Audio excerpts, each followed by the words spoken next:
The first major intervention by the United States of America into another country with the explicit purpose of changing that country's regime was back in the 1860s.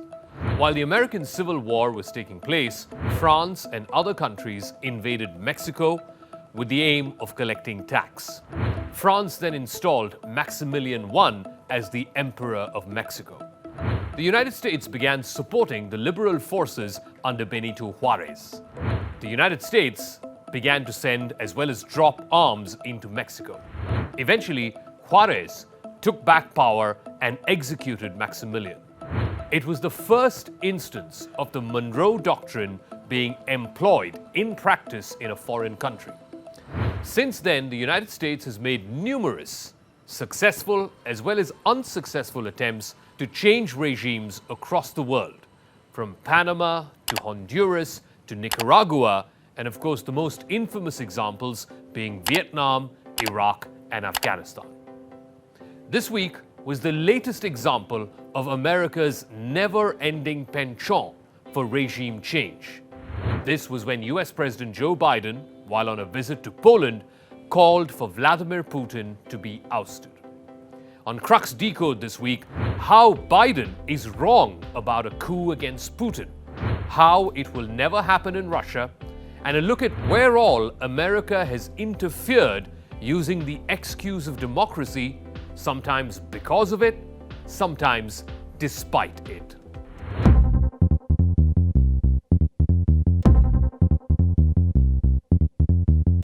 Since the 19th century, the United States government has participated and interfered both overtly and covertly in the replacement of several foreign governments.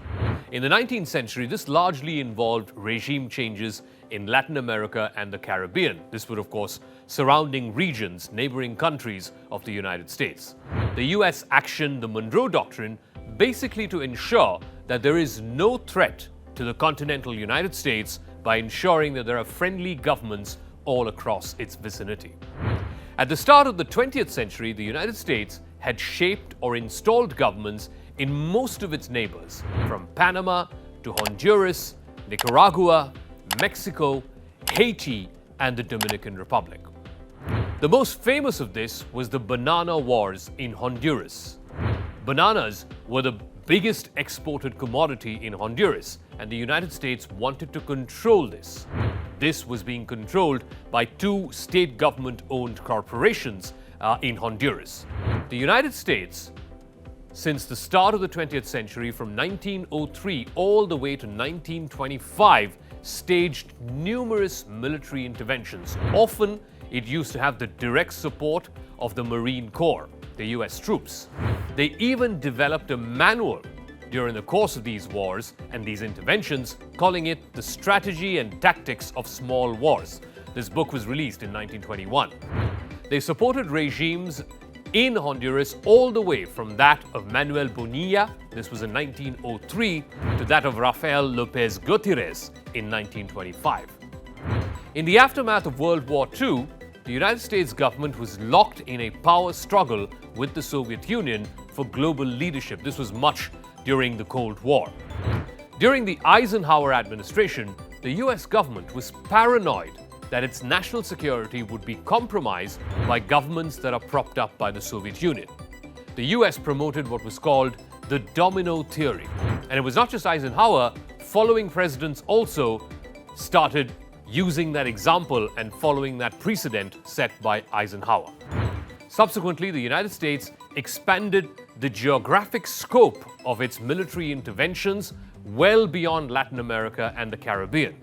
Significant operations included the coup in Iran in 1953, the Bay of Pigs invasion that was targeted against Cuba, this was in 1961, the overthrow of the founder of modern-day Indonesia, Sukarno, by General Suharto, and the most infamous was the war that the United States waged in Vietnam. The US wanted to oust the communist regime in South Vietnam and its military wing, the Viet Cong. The war went on for over a decade, and eventually the United States had to retreat in defeat. In those 10-plus years, more than 50,000 people died in the Vietnam War, and that includes over 13,000 US troops. According to one study, the United States has been involved in at least 80, wrap your head around that figure, 80 overt or covert known interventions in foreign countries since World War II. In the 90s, following the dissolution of the Soviet Union, the United States also got stuck in long-drawn wars in Iraq, Afghanistan, Syria, and Libya. In two of those instances, that's Iraq and Libya, the United States was able to change the regimes. First of Saddam Hussein in Iraq, and then Muammar Gaddafi, the longtime ruler of Libya. In two other instances, in Afghanistan and in Syria, the US has had to retreat in defeat. The Taliban has taken over in Afghanistan, and Syria's longtime ruler Bashar al-Assad continues to be in power in that country. That brings us to the current war, the one between Russia and Ukraine. At the end of his speech in Warsaw, US President Joe Biden used 9 ad-libbed words that were not part of his speech, that were not part of the written script. And these 9 words created a huge storm. He said, and I quote, "For God's sake, this man cannot remain in power." He was referring, of course, to Russian President Vladimir Putin. It was a direct call to overthrow Putin from power, a remark which subsequently the White House has been scrambling to clarify. Now, this was a remarkable statement, and that too coming from a sitting US president, because this is the exact opposite of what the United States' stated policy has been for a number of decades. Numerous American officials, from Secretary of State Antony Blinken downwards, have explicitly said, even during this current conflict in Ukraine, that changing the regime in Moscow is not on America's agenda. No US president, not even during the height of the Cold War, had openly called for a regime change in Moscow. In Biden's case, it may have been a slip of the tongue, but it has revealed what is in his heart, what he really thinks about Vladimir Putin. But most importantly, it also signals to Putin what he already suspected was Biden's true intentions. It also signals to Moscow that America is in no mood of thinking of putting an end to this war anytime soon. Because think about it for a second. If America wants to put an end to this military hostility between Russia and Ukraine, they should actually be encouraging both Russia and Ukraine to negotiate a settlement.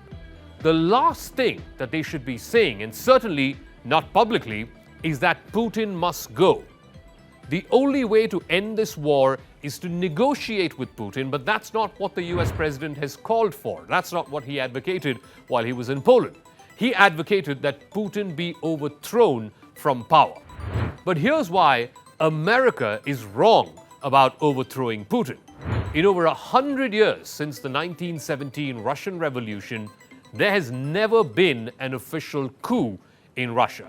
And here's why that is unlikely to happen in the case of Putin and the current Kremlin.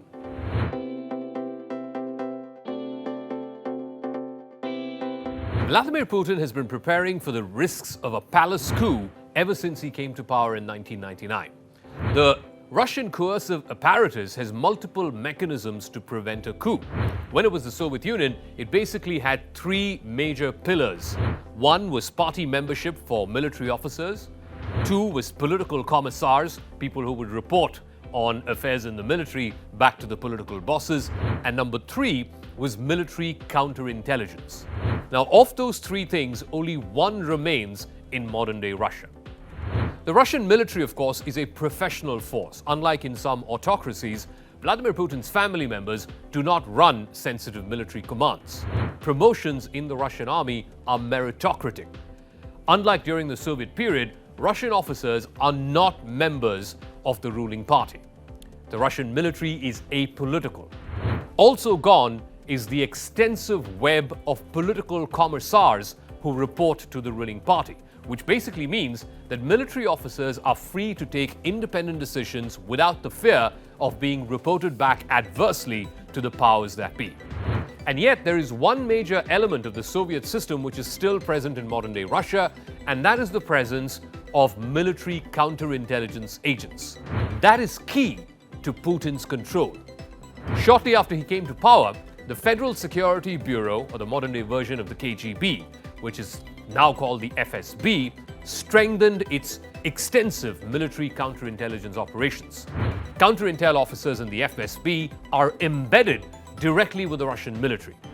When Putin ran the FSB, he called counterintelligence almost like a mini FSB. In Russia, the agency which has the primary responsibility of protecting Putin as well as other top leaders is the Federal Protective Service, or the FSO. It's a bit like the Secret Service in the United States. The FSO is the successor of the 9th Directorate of the KGB. The FSO is large, it's well-armed, it's carefully screened with infantry units guarding the Kremlin. Both the FSO and the FSB are led by longtime Putin loyalists.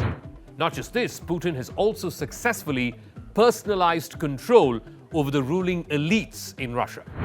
He's not constrained by a Politburo or the Duma, which is the Russian equivalent of its parliament. The individuals in Russia's ruling elite owe their positions to Vladimir Putin, and Putin knows that. He knows that the elites there are incapable of moving against him.